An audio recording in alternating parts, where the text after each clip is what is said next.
ఆప్కే అదాలత్లో comedy యువరాజు కపిల్ శర్మ మీద ఉన్న ఆరోపణ, ఈయన ఆలస్యం చేయటంలో గొప్పవారు. కపిల్ ఒక సమయంలో చాలా మాటలు వినపడ్డాయి. పెద్ద పెద్ద స్టార్లు వస్తారు, సెట్ లో వెయిట్ చేస్తుంటారు. అనిల్ కపూర్, అజయ్ దేవ్గన్, షారుఖ్ ఖాన్, అక్షయ్ కుమార్. కానీ కపిల్ మాత్రం టైంకి రాడని. అది ఫేస్ చేసినప్పుడు జరిగిన విషయం సార్. ఆ యాంగ్జైటీ, డిప్రెషన్ అది జరిగినప్పుడు. అప్పుడు నేను పనిచేసే పరిస్థితుల్లో కూడా నేను చేయలేదు. మీరు ఎంత పని చేసినా సరే, అప్పుడు ఫర్ ఎగ్జాంపుల్ మీరు కారు నడుపుతుండగా అప్పుడు మీ మైండ్ సరిగా లేకపోతే మీకు దాని మీద ఆసక్తి ఉండదు, అది మీరు చేయకూడదు. నా పని ఏంటంటే ప్రజల్ని నవ్వించడం. మీరు సంతోషంగా లేకపోతే కరెక్టే కదా, మీరు ఎలా పక్కన వాళ్ళని నవ్విస్తారు. కానీ ప్రెజర్ ఉంటుంది, లేదు లేదు లేదని, చేయి చేయి చేయి పని ఇదే చేయి చేయి అని. అప్పుడు ఎవరు నన్ను ఎందుకని అడగరు, నా మనసేమో ఇది చేయొద్దని చెప్తుంది, కానీ ఒత్తిడి చేస్తారు, చేయి చేయి చేయి అని. ఆ తర్వాత 2 రౌండ్లు వచ్చి చేస్తాను. కానీ నేను ఎవరిని వెయిట్ చేయించలేదు సార్. షూట్ మాత్రం క్యాన్సిల్ అయింది. కానీ వాళ్ళందరూ కూడా ఒక విధంగా నన్ను అర్థం చేసుకున్నారు. ఎందుకంటే షారుఖ్ ఖాన్ గారి షూటు క్యాన్సిల్ అయినప్పుడు, అజయ్ దేవగన్ గారి షూటు క్యాన్సిల్ అయినప్పుడు సిగ్గుపడ్డాను. వాళ్ళందరూ నన్ను ప్రేమించి అర్థం చేసుకున్నారు. కళాకారుల ఫేస్లో ఆ బాధ అనేది అర్థమవుతుంది. చాలా మందికి ఇలా జరిగి ఉంటుంది. ఆ షూట్ క్యాన్సిల్ అయిన తర్వాత షారుఖ్ ఖాన్ గారు ఆ తర్వాత వారం నేను ఏదో షూటింగ్లో ఉన్నప్పుడు అప్పుడే ఇంటి నుంచి బయటకు వచ్చాను. కొన్ని సమయాల్లో మాత్రమే షూటింగ్కి వెళ్తాను. షారుఖ్ ఖాన్ గారే ఒక రాత్రి వచ్చారు. ఫిలిం సిటీలో ఆయన షూటింగ్ జరుగుతూ ఉంది. ఆయన వచ్చి ఆయన కారులో నన్ను కూర్చోబెట్టుకొని నాకు 1 గంట ఆయన ప్రేమగా చెప్పి అర్థమయ్యేలా చేశారు. ఆ తర్వాత ఆయన అన్నారు, ప్రజలు నీ మీద ఎంత ప్రేమ పెట్టుకున్నారు, నువ్వెందుకు ఇలా చేస్తున్నావు అన్నారు. కానీ ఆ విషయం నా కంట్రోల్లోనే లేదు సార్. అప్పుడు నేనేమనుకున్నానంటే, సూర్యకిరణాలు నా కంట్లో పెడితే నేనేమైపోతానో అనుకున్నా. నేను ఎవరితో మాట్లాడలేను, 1,00,000 మంది నా ఎదురున్నా నేను ఈజీగా మాట్లాడతాను. అప్పుడు నా పరిస్థితి ఏంటంటే, ఒక 4 ముందు కూడా నేను మాట్లాడలేకపోయాను. తర్వాత డిప్రెషన్ అన్న పేరే నేను వెళ్ళలేదు. నేను ఒక చిన్న గ్రామం నుంచి వచ్చాను. వాంతులు విరేచనాలంటే తెలుసు, అంతే కదా. ఈ తలనొప్పి, కడుపుల నొప్పి అంటే తెలుసు. ఈ డిప్రెషన్, యాంగ్జైటీ ఇదేమీ తెలియదు. ఆ తర్వాత అక్షయ్ కుమార్ గారిది స్టార్లో షూట్ జరుగుతూ ఉండగా వెళ్ళలేకపోయాను. కానీ మా మధ్య ఒక బంధం ఉంది. నేను అలా ఉండనని ఆయనకి తెలుసు. అప్పుడు ఆయన షూటింగ్ సెట్కి నన్ను రమ్మన్నారు. చాలా ప్రేమగా అర్థమయ్యేలా చెప్పారు. ఆ తర్వాత నేను బయటికి రావడానికి ఆ ప్రేమ కూడా ఒక కారణం సార్. ఒకసారి మీరే చెప్పారు కదా, ఎప్పుడు మీరు లేటుగా వస్తే అప్పుడు వరలక్ష్మి నోము కూడా లేట్ అయిపోతుందని. లేదు సార్, వరలక్ష్మి నోమున్నప్పుడు నాకు పని ఉంది. యాక్చువల్లీ ఈసారి అలాగే జరిగింది, పోయినసారి కూడా అలాగే జరిగింది.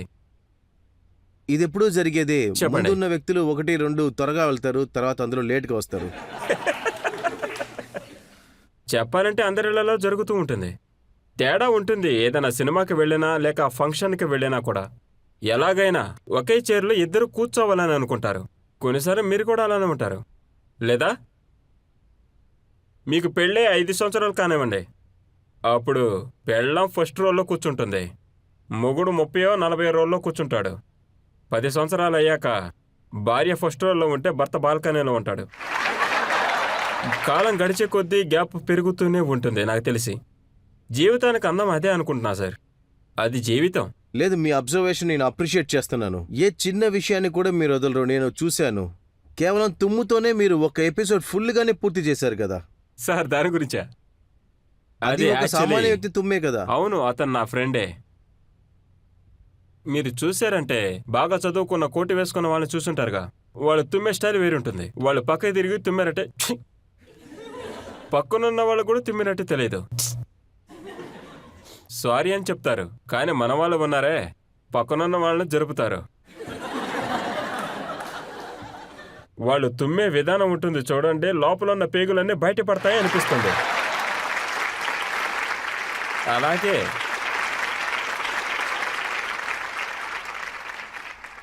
మన మిత్రుడు పెద్దన్న, మన జెస్సీ అన్న, ఆయన మీకు బాగా తెలుసు. జస్పీర్ జెర్సీ. ఆయన చాలా మంచి మనిషి.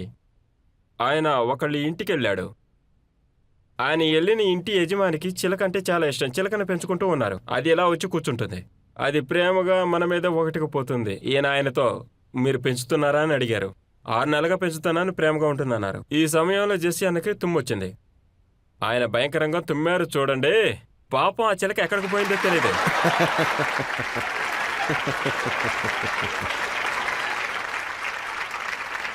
అది సైబేరియన్ జాతి. అది ఉగాండాకి వెళ్ళిపోయింది. ఉన్నారు, మళ్ళా అలాంటి వాళ్ళు ఉన్నారు. కానీ మీరు ప్రతి విషయాన్ని అబ్జర్వ్ చేస్తారు, మనిషి శ్వాసని కూడా అబ్జర్వ్ చేస్తారు. అవునండి, నాకు కొన్ని విషయాలు బాగా నచ్చుతాయి. అదిగో అక్కడ చూడండి, గడ్డం పెట్టుకొని కూర్చున్నాడు. ఆయన దువ్వుతాడు చూడండి, వేళ్లతో దువ్వుతాడు, వేళ్లతోనే దువ్వుతాడండి. మీ స్టైల్ చాలా బాగుంది నిజంగా. బందిపోటుల్లాగా ఒక గన్ను తీసుకున్నారంటే బ్యాంకులో రాబడి చేయొచ్చు. జనాల నుంచి ఎవరైనా ప్రశ్న అడగాలనుకుంటున్నారా? సార్, మిమ్మల్ని నేను చాలా ఈవెంట్స్లో, షోస్లో కూడా చూస్తూ ఉన్నాను సార్. మీ అమ్మగారు మీతో పాటే వచ్చి కూర్చుంటారు. అవునవును. ఈ రోజు ఎందుకు తను తీసుకురాలేదు? మమ్మీ రావటానికి చాలా ఆశపడింది. నేను చాలా ట్రావెల్ చేస్తున్నానండి సినిమా విడుదల కోసం. మమ్మీ ఎప్పుడు చూసినా నా షూట్లోనే ఉంటుంది. అందువల్ల ఒక ప్లస్ పాయింట్ ఉంది. నన్ను కన్నతల్లి నా ఎదురుగా ఉండగా నేనెప్పుడు చూసినా నోట్లో నుంచి ఏ చెడు మాట రాదు.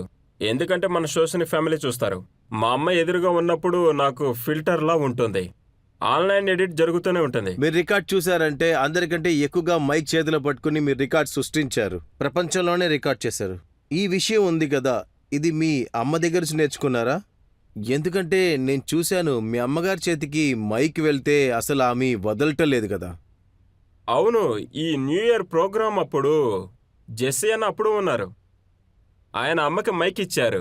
నాకు తెలియదు అమ్మ ఎలా ఉంటుందని. నేనే నీలా ఉన్నానంది. అమ్మ మైకే వదలలేదు సార్. ఆవంతే, మా కుటుంబమే అలా ఉంటుంది. మీ చిన్న పిల్ల ఉంది కదా, అవును సార్. తన కూడా మీ పాటలనే పాడుతుందంట. అవును సార్, తనకి పాటలు, మ్యూజిక్ అంటే చాలా ఇష్టం. మా దగ్గర ఆ వీడియో ఉంది, క్యాన్ వి సరే. ప్లే?